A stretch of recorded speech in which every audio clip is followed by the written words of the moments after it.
Veterans Day to me is a day that we take time to honor all the men and women who have served our country. They show their patriotism, their love for our country, and their willingness to sacrifice for the greater good of everyone. I just want to thank everyone that has served our country. In a little bit you're going to see a video from Lieutenant Ryan Davis of the Ohio Army National Guard, and he also served in the Marine Corps for a time period as well. So he is an extremely dedicated and committed individual. He will be talking to you about the importance of Veterans Day and what it means to him deep down in his heart. So I hope you enjoy the video and you will gain a little bit of understanding of why we celebrate Veterans Day and why it's so important to so many of us, and that really we should be recognizing our veterans not just on Veterans Day, November 11th, but all year around, because many of them have sacrificed a lot of things for the greater good of all. So I hope you enjoy the video and have a great day, and thank you to all of our veterans who have served. Hello, Rossford Elementary. I'm Lieutenant Ryan Davis, Ohio Army National Guard. We're here at Camp Perry getting ready for our Veterans Day celebration. And we just wanted to show you some of the assets here, some of the equipment that we have in Ohio that your veterans in your community use on a regular basis. Things like the tank. Ohio has a mixture of Army National Guard and Air National Guard personnel, as well as reservists from the Army, the Air Force, the Marine Corps, and the Navy. We also have a robust Coast Guard contingents. All of these personnel are veterans that live and work in your community. You may go to school with their kids, you may know them. Some of them might even be your teachers, your pastors, or just those local people that are fun to hang out with. So before we get into it, this is your community, Rossford.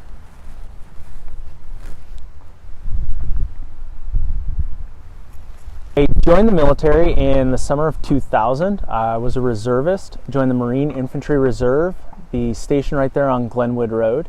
I did approximately 14 years in the Marine Corps and got out, and then started back to college, worked on my education, moved back to Ohio, got back into the community, and then joined up with the National Guard just because I wanted to be able to continue my military service, but do it in an impactful way that not only abroad on deployments, but here at home. I've served in infantry roles, fighting on the ground. I've served in logistics roles, working on weapons and helping with sustainment supplies, that kind of thing. I've been in command staff elements, organizing the plans, moving the troops, so on and so forth. And now I serve in the intelligence capacity as an intelligence officer for an infantry unit here in the state of Ohio.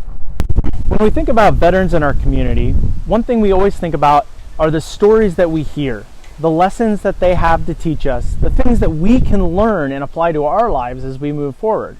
Well, in this year of 2020, we're really looking at those future visions and how we can better support the veterans in our community, both as adults and as students.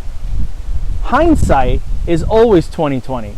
That's how the saying goes. When we look back at a situation, we're able to see it with perfect vision and perfect clarity as we're looking back at the things that have come before, and then we're applying those lessons and looking forward. How we can better support our veterans in our communities, how we can be ready to help them out, how we can be respectful of what they've gone through, and how we can be responsible to make our communities better for the future, both in consideration of the veterans and their contribution to the community, and in consideration of the community as a whole.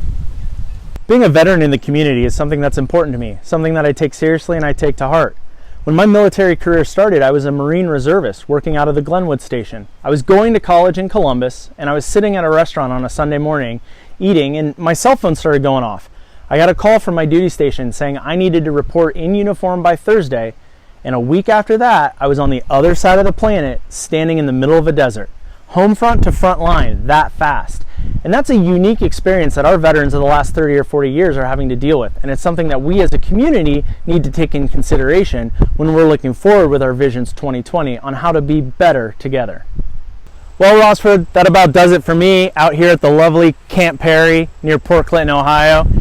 You know, I want to leave you with a few final thoughts as we look back and we learn from the past and we apply it to the future per our Visions 2020. We want to think about how we are available and ready to help out our veterans with the challenges that they face, how we can be responsible to them to improve upon the things that we have in the community now, and how we can be respectful of the experiences that they've had. The experiences of the last generation of veterans in about 30, 40 years, very different from those of our uncles and our grandfathers before us. And as we come together as a community and move forward into the future, we want to make sure that we're taking care of one another. Veterans taking care of the community, and community taking care of the veterans. So as we go into this Veterans Day, just remember, let's focus on remembering those who have served, acknowledging the ones who've served, and being ready, respectful, and responsible to support them and welcome them into our communities. Thank you. On behalf of the Rossford Elementary students and staff, we would like to thank Lieutenant Davis for his inspirational words, and we would like to thank all of our veterans for the sacrifices they made to make this country the great country that it is.